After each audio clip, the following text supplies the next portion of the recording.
어떠셨습니까? 오늘은 2024년 7월 1일입니다. 월요일이 되겠습니다. 이 부정선거를 갖다가 최초로 문제 제기한 이 김민전 의원에 대해서 상당히 높이 평가합니다. 훌륭한 교수입니다. 훌륭한 전문가입니다. 또 훌륭한 국회의원입니다. 그는 초선이지만 삼성급 초선의원이라고 합니다.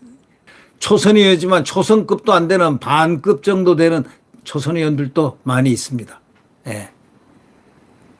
이 김민전 의원은 삼선급 초선의원입니다.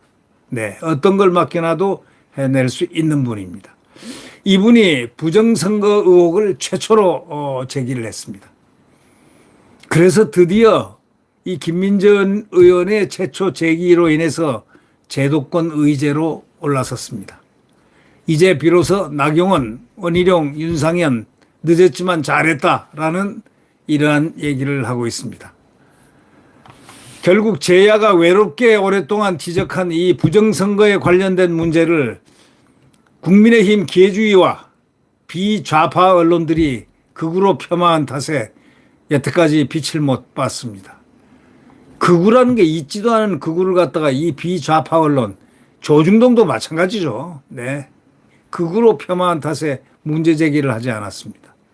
처음으로 제도권을 의제화시킨 사람이 바로 김민전 의원입니다. 만시지탄하지만 매우 다행이고 김민전 의원의 용기에 박수치고 싶습니다. 김민전 의원은 제가 정치 패널을 할 때 그때 가끔 이렇게 조우를 했는데 정말 훌륭하고 전문가적 시각이 탁월하고 어떠한 정치 패널보다 아주 훌륭한 내용성을 갖고 조용하게 나직하게 말을 표현해내는 그런 능력이 있는 교수였습니다. 이렇게 현실 정치에 들어와 보니 초선이 돼 있는데 그는 지금 3선 이상급은 돼 있어야 되는 분인데 그만한 자질도 있고요. 역량이 그만큼 있는 분이고 그분은 상당히 정의로움이 있는 분 같이 느껴지고 있었습니다. 근데 이런 분이 이 국회의원이 됐다는 것은 국민의힘의 자산이다. 이렇게 생각됩니다. 이거는 아주 중요한 문제죠. 국민의힘 전당대회의 중요한 논제가 무엇일까?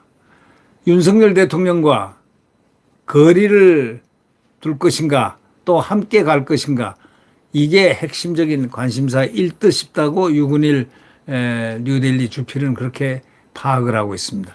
또 이 주제 외에도 최근 또 하나 절실한 이슈가 떠올랐는데 부정선거 조사입니다. 부정선거 조사입니다. 당권에 도전한 나경원, 원희룡, 윤상현 3인과 최고위원에 도전한 김민전 의원이 이 문제를 제야의 관심사로만 떼어두지 말고 국민의힘 제도권이라고 생각한다면 정식으로 다루자고 제의했습니다. 이거는 대단히 중요한 논점입니다. 유근일 주필은 이렇게 얘기합니다. 그런데도 국민의힘 안에 기회주의자들은 부정선거 시비가 극우란 식으로 왜곡해왔습니다. 이 극우라고 왜곡해온 이자들, 비좌파 언론들 역시 또 이 문제를 철저히 무시했었습니다. 이 집단 따돌림을 거의 최초로 거스른 제도권 여당 정치인이 있다면 그가 아마도 22대 국민의힘 의원 김민전 아니겠습니까? 그는 6월 15일 자신의 SNS에 이렇게 썼습니다.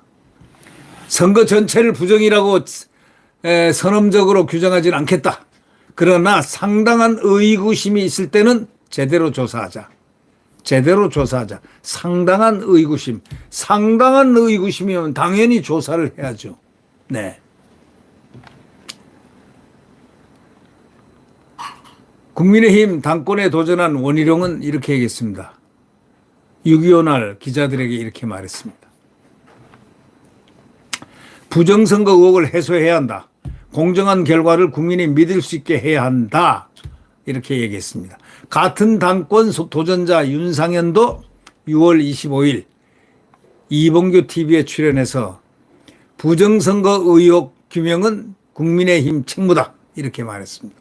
당대표가 되면 청문회와 국정조사를 실시하겠다.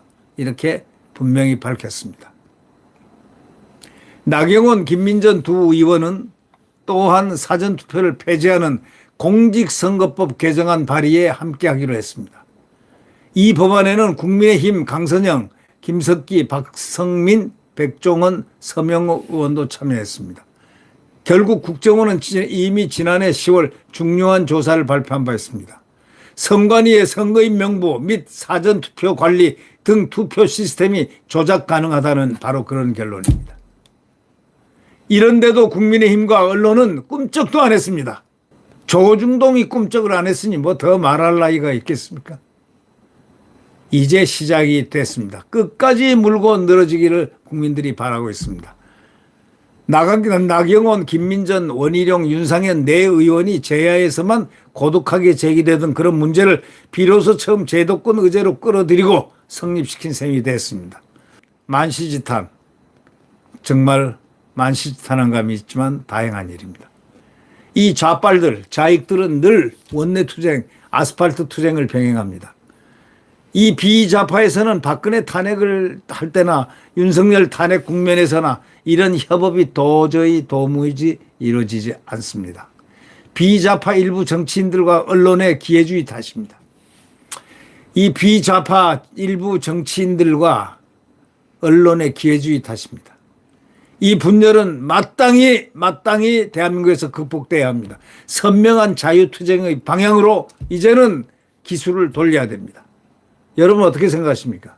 이제 여당도 이 거대 야당의 이 횡포에 맞서서 제가 얘기했지 않습니까? 제야로 나가라고, 제야로 나가야 살 수 있다고. 108표 원직 사퇴 배수진을 딱 치고 제야로 나가서 운동을 하면서 이 상황을 완전히 뒤바꿔 놔야 지방선거, 국회의원, 정권, 그 다음에 이 정권 교체 이것이 가능해지는 겁니다. 지금 자유파에게는 선택의 여지가 별로 없습니다. 바로 108석의 전원 사퇴 배수진을 치고 저들의 횡포를 막아내야 됩니다. 저들의 횡포에 말리기 시작하면은 대한민국 운명은 끝입니다. 그러나 지금 국민의힘 의원들, 한동훈 비대위원장이 공천한 의원들, 이름 몇몇도 잘 모르겠지만 그들은 투쟁 의지보다 안주 의지가 강한 것 같습니다.